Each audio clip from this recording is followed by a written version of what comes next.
Bonjour et bienvenue dans ce petit podcast où j'avais envie de vous parler de vos rêves, de vos espoirs qui sommeillent en vous et qui ne demandent qu'à se concrétiser pour que vous puissiez vous réaliser vous-même.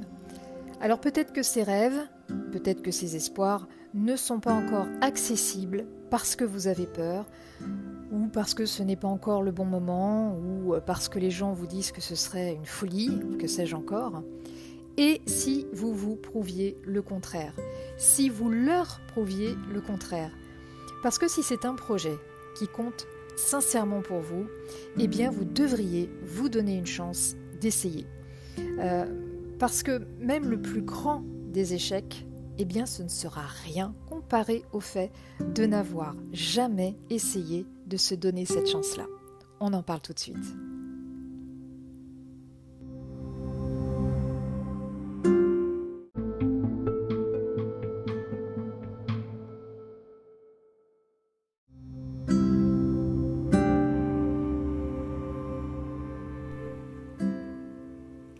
Alors, comment rendre l'impossible possible ?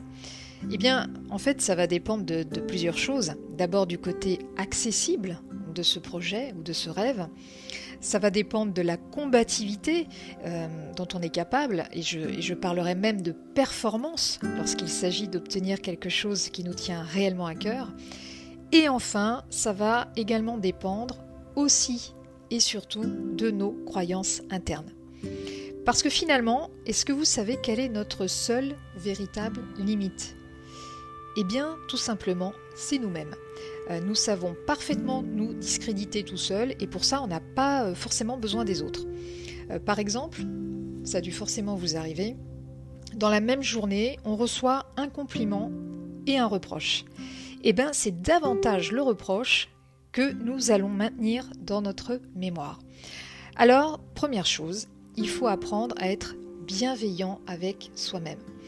Il faut prendre le temps de se construire plutôt que de se démolir constamment. Je pense très sincèrement qu'il n'y a que comme ça que l'impossible peut devenir possible.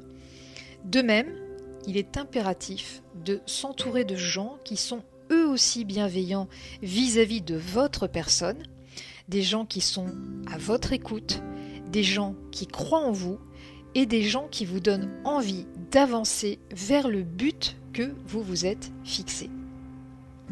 Alors une fois que vous commencez à transformer votre impossible en possible, eh bien c'est un petit peu comme une discipline sportive. Il y a un moment, en fait au milieu du chemin, eh bien ça va devenir un peu plus complexe, un peu plus difficile. La montée devient ardue et c'est là où vous pourriez être tenté de faire demi-tour, voire carrément d'arrêter.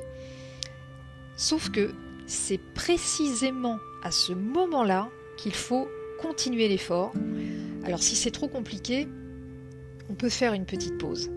On peut se reposer pendant un certain temps, mais ensuite, il faudra revenir. On peut se reposer, mais se reposer ne veut pas dire s'arrêter. Ensuite, on reprend son chemin et sur ce chemin-là, il faudra se montrer résistant, il faudra se montrer dynamique et bien sûr, il faudra se montrer patient. Il y a des tas de gens qui ont atteint leurs rêves, on peut dire qu'ils ont bien réussi dans leur vie, mais ce qu'il faut aussi savoir, c'est que bien souvent, avant d'en arriver à là, eh bien, il y a eu des chutes, il y a eu des échecs, forcément. Alors oui, c'est possible. Peut-être que votre rêve à vous ne se concrétisera pas, on va dire, comme vous le souhaitez. Ça peut arriver qu'un objectif qui est ardemment convoité, en fait, ne soit pas l'aboutissement auquel nous avons aspiré. Mais très franchement, je vais vous dire, je pense sincèrement qu'il vaut mieux demander plutôt que de ne pas savoir. Il vaut mieux essayer plutôt que de ne rien faire et d'en arriver à le regretter toute sa vie. Et même pire, je dirais qu'il vaut mieux vivre le pire des fiascos plutôt que de n'avoir jamais tenté quoi que ce soit. Et puis parfois un rêve, tout simplement, il n'est pas réalisé dans sa totalité. Mais pour autant, ça ne veut pas dire que vous avez échoué. Ça signifie que vous avez relevé en fait plusieurs défis, parce que quand on a un objectif en vue, il va y avoir plusieurs défis à relever. Et ça signifie seulement que tous n'ont pas trouvé l'aboutissement auquel vous vous attendiez.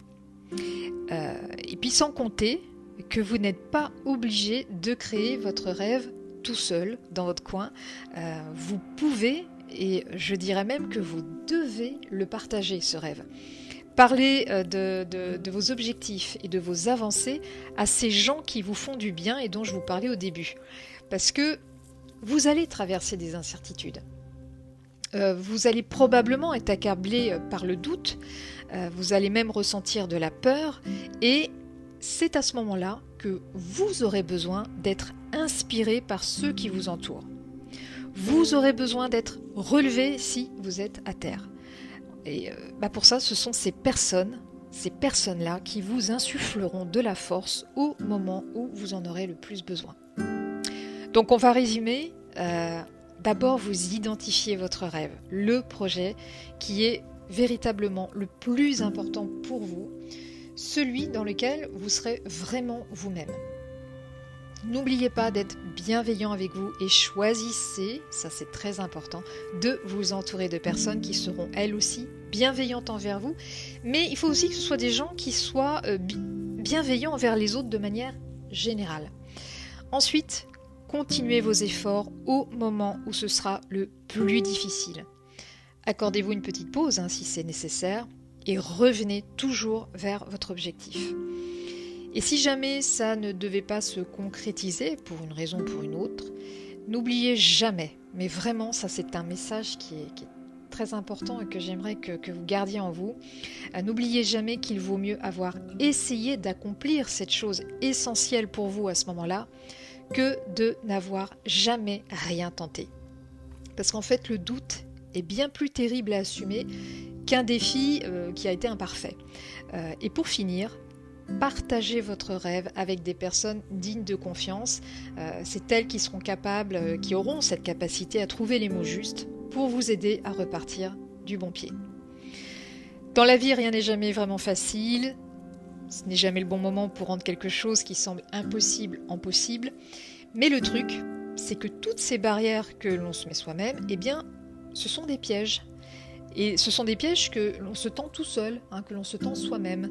Alors peut-être que la meilleure chose à faire pour devenir une version plus heureuse de vous-même, c'est de se lever, de s'organiser et de montrer à vous et aux autres de quoi vous êtes réellement capable.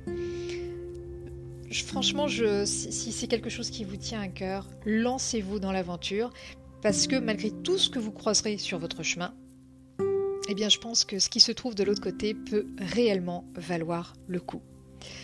Bonne chance à vous et rendez-vous bientôt pour un prochain podcast.